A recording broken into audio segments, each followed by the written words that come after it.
बड़े अदब के साथ जनाब रमनजीत लाली जी, जो डॉक्टर भीमराव अंबेडकर जहां हम इस वक्त जमा हैं, यहाँ के वो चेयरमैन भी हैं। मैं लाली जी से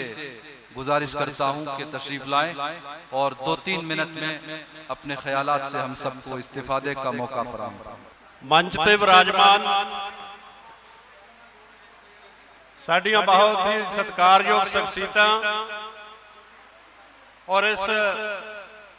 पंडाल दे विच बैठे हुए सारे लुधियाने शहर के और अलग अलग इलाकों तो आए हुए इस बहुत ही वधिया हक की आवाज़ ट्रस्ट के नाल जुड़े हुए मैंबर जमील साहब,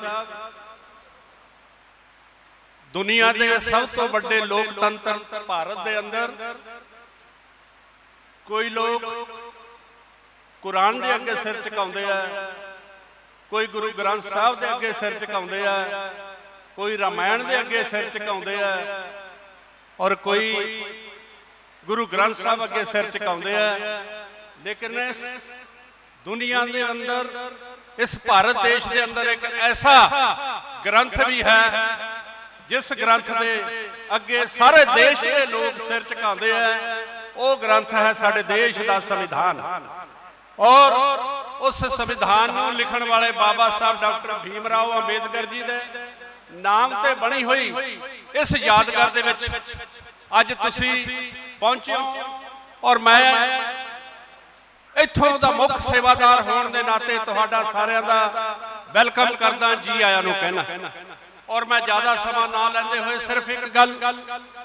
हक की आवाज़ ट्रस्ट वालियां नूं कहनी चाहुंदा कि तुसी पिछले साल भी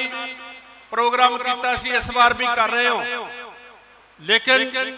आने वाला जिहड़ा प्रोग्राम तुसी अगले साल इत्थे करोगे तो तुहानूं ओह प्रोग्राम इस हाल दे विच ना करके जिहड़ा उत्ते बहुत बड़ा सेंट्रल एयर कंडीशन जिहड़ा ऑडिटोरीयम बन रहा उस दे विच आपां अगला प्रोग्राम करांगे। तो मैं अपने वालों इत्थों दी कमेटी के मैंबर साहबान वालों जो भी तुसी भविख दे विच प्रोग्राम लीकोगे असी हमेशा तुहाडा तन मन और धन दे नाल सहयोग करांगे। बहुत बहुत धन्यवाद। जय भीम, जय भारत।